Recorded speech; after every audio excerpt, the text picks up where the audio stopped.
I think every kind of unique perspective in this because I'm the only physician up here. I'm an emergency doctor down in Indianapolis, and I know what it's like to take care of the uninsured. I know what it's like about the government program, because 50% of my patients either have Medicare or Medicaid. Another perspective I bring is I've been all over the world in the 28 years that I've served in the National Guard, and I've seen the healthcare system on all 7 continents, including Antarctica. I can tell you, as Jackie said, we have the best healthcare system in the world, bar none. Second, we spend plenty of money. We spend more than any other country, so it's not about a matter of money. We need to get the insurance companies out of our lives. We need to go back to the day when it was that when you went and saw your physician, you paid him in cash. As you've heard before, we need to have a catastrophic policy. On my way up here, I filled my tank on the way up here. I didn't use my auto insurance to fill the gas tank. Why should you use your health care and just go see the doctor? You need that for those catastrophic events.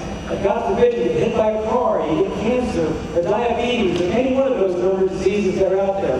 That's what we need health care for, catastrophic care. We cannot have what they're trying to push through this week through the reconciliation process. It will absolutely devastate our country. Thank you very much. Well, I have not been to Antarctica, but I have been to Kokomo. And I talked to a Dr. Wexler here in Kokomo this morning, and he had a story for me. He's a radiologist. And he had a story for me that said, if you get a test, an MRI or a CAT scan or something like that in an independent radiologist's office, independent lab, the insurance companies will pay him about $600 or $800. If you go to the hospital, they'll pay that same hospital about $2,400 or $2,500. And it's just an illustration that he gave me from right here in Kokomo that shows you how out of whack our healthcare system is. The problem is that 65 cents of every healthcare dollar is already controlled by the federal government. It has been since about 1965. So for the foreseeable future, we're stuck with the federal government in our lives. The question is, how do we get ourselves back in control of our healthcare? We do it a few different ways. And I have to ask you a couple more questions. What's wrong with consumers taking control of their health care? Asking consumer questions, asking the price of an MRI before you go to it, asking the doctor, do you own the MRI machine? Are you making money off of me getting an MRI in your office right now? What's wrong with helping individuals buy insurance in small businesses? Because right now, individuals and small businesses are at a huge disadvantage against the big corporations. If you're self-employed and you own a small company and somebody gets cancer in your company, you're in big, big trouble. The big companies can handle that. So what we need to do is we need to eliminate the disadvantage for the self-employed and the small companies. We'll talk more about it later. Thank you.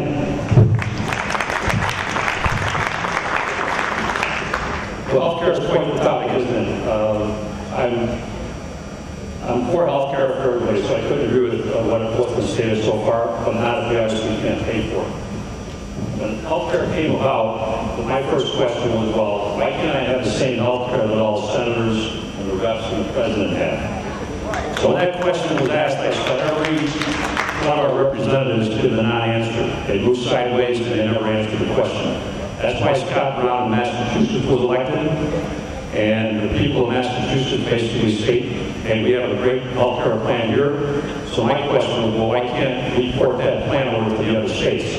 We don't have to spend $955 billion according to the Congressional Budget Office, is the last number that I have, in order to do so.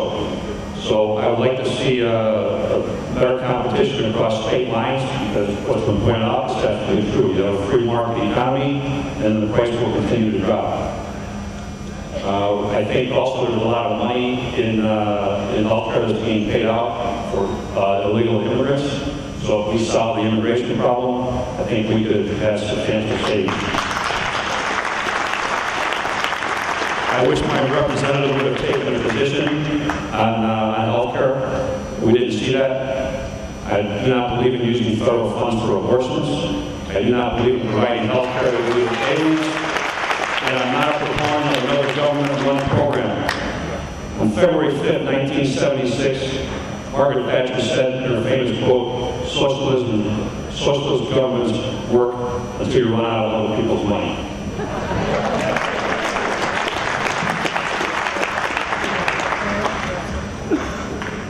think the policy question has been answered fairly well by most of the folks on the platform tonight. So I'm going to take a little bit of a different tack and let you know that I have extensive real-world experience in healthcare. My wife is a physician. We've been married 19 years. She's the medical director for the VA outpatient clinic in South Bend. And so I know what a government-run healthcare system looks like. I was an executive at Eli Lilly and Company for 16 years, part of a leadership team that oversaw the operations in 10 different countries. I understand what a centralized healthcare system does to an economy and to a people. And let me be very, very blunt in this fact. Across every single country where at the national level, healthcare, the country gets more involved in healthcare, there is one loser. There is one loser, and that's the seniors of that country. When you turn 55 years old, rationing does take place. And this bill and other bills that come out of Washington, D.C. will result in the exact same thing, and that would be rationing for seniors. It won't happen on day 1, but come day 5, year 2, there will be rationing of health care for the seniors. So be afraid of when the federal government gets involved in health care. So that's my one warning, which I think we all agree with, and I appreciate the opportunity to share my real-world experience in health care.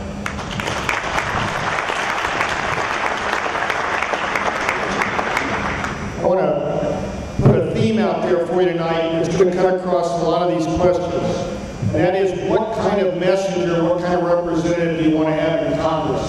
Whether it's health care or tax simplification or economic growth, if you want to have someone who's been out there creating jobs and been an entrepreneur and been working on economic development and trying to make payroll, as I have, or you want someone that's been in the legislature, been in the practice of law, been in government all their life. Now, these folks up here are very talented, and I like them a lot. And if I wanted somebody representing me in the State House, I'd probably want Murphy. If I wanted someone practicing law for me, I'd probably hire Messner. These guys are sharp people. I like them a lot. But look, the definition of insanity is doing the same thing over and over again and wondering why it doesn't get fixed. And I will tell you that one of the ways we deal with health care is we start sending business people and farmers and teachers and scientists to Congress and less professional politicians. Now look, here's the good news. Here's the good news about health care. We've got to drive a big stake in this big government-run health care idea, but whether they pass it over our cold corpse in the next few days and we repeal it this winter, and I'll pledge to help do that, or whether we kill it now, we've got to get back to fixing the inflation in health care. It's eating up my small business, it's eating up your life, it's eating up our federal budget. It is broken. We have great medical science, we have great medicine, we have a broken healthcare system. We need business people out there to fix it. Thank you.